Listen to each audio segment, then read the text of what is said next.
Holy cow.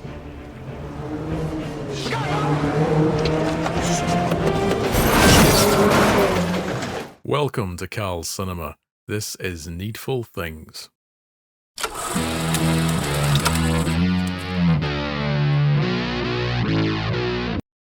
What does a Stephen King horror adaptation from 1993 have to say about the manipulation of greed and the corruption of a small town in America through outside forces? That's what this video will be taking a look at, as well as giving Needful Things a score out of 10. Sorry for the break in uploading videos. I was on a short trip, not to Castle Rock, but to London. But now that I'm back, be sure to stay on my list of subscribers to be notified of not only more horror reviews, but of every other genre in future.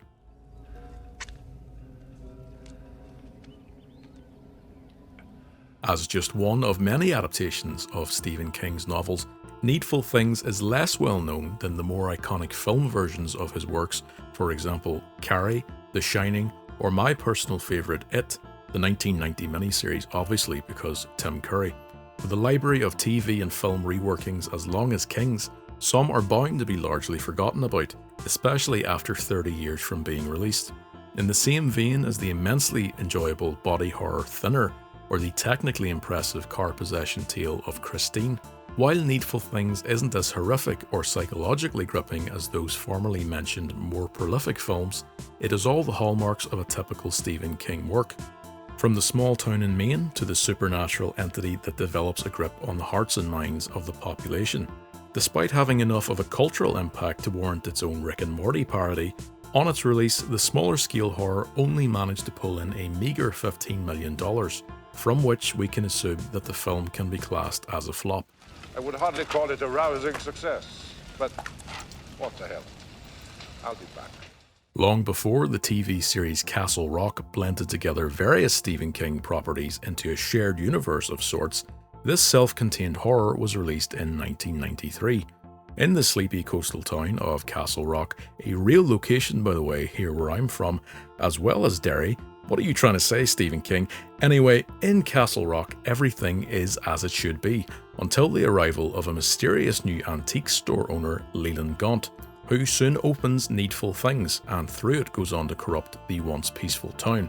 With a packed cast including The Exorcist's Max von Sydow as Gaunt, The Truman Show's Ed Harris as Sheriff Alan Pangborn, who also stars in Creepshow, Die Hard's Bonnie Bedelia as Alan's fiancée Polly, Pulp Fiction's Amanda Plummer as Nettie, and a typically menacing performance from Sling Blade's J.T. Walsh as Danforth Buster Keaton III.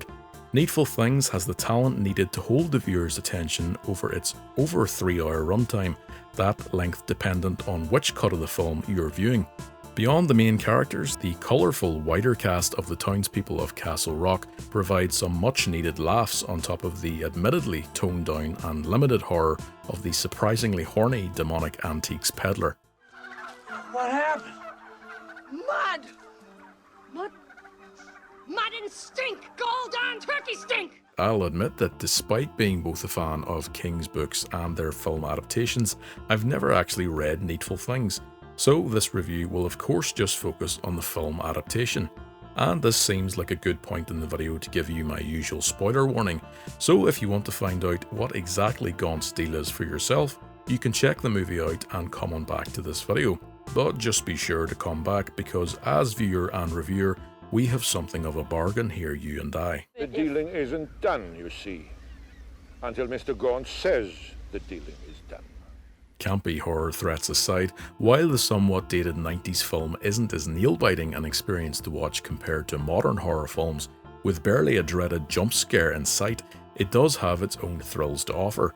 And as Gaunt goes about turning the people of Castle Rock against each other, the film displays some decent practical effects, including but not limited to a church bombing, a shotgun duel in a bar, a fight to the death at a turkey farm, and a particularly gruesome discovery by Nettie after she returns home from pranking Buster, one which might disturb dog lovers, myself included.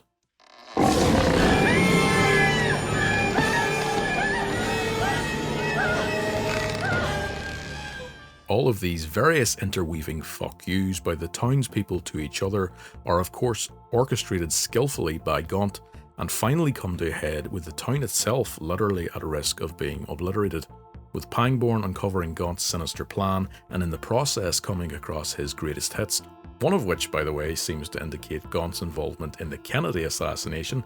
Needful Things, of course, predates 11/22/63 and concerns time travel and not demonic supernatural entities, but with the town of Castle Rock going to hell, it's up to the sheriff to bring order to the now bloodlust-filled people and coerce gambling-mad nutjob and already hellbound Danforth into taking Gaunt out with a suicide bomb.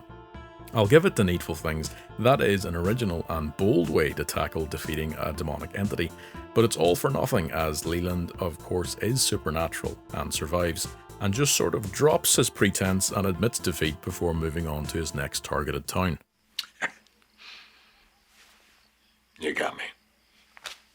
On the surface, it might seem like a less satisfying ending for the film, but I think it works better as a message on the endurance of evil.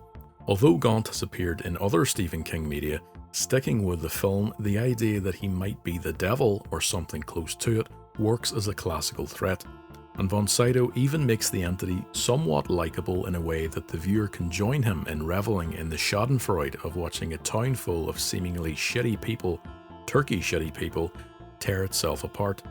Gaunt is the manipulation and corruption of human nature personified, and Castle Rock is just one in a long line of his targets, accomplished or not. There will always be more chaos to wreak and more people to turn against each other, and in that the film speaks on the power of community and in nurturing the basic good in our relationships with one another. Oh, you wussy. No more killing! So what's the verdict on Needful Things? Well, as a King fan, I was surprised to see that the film is generally viewed as one of his poorer adaptations. With its talented cast and enjoyable antics of both the townspeople and Gaunt himself, this smaller, gentler horror just about warrants its shorter version runtime. Its timeless message on the dangers of greed and corruption are still relevant today, even if the way that the film presents these ideas aren't particularly shocking or unnerving. Needful Things may fail to make a lasting impression beyond watching it, but did a fine job of providing basic thrills for a rainy afternoon viewing. Needful Things gets a 6.4 out of 10. Oh, boy, what the hell? That was pretty fine. Fine as paint. So, what do you think? Is Needful Things one of your favourite Stephen King horror films, or did you find it to be even more forgettable than Maximum Overdrive or Dreamcatcher?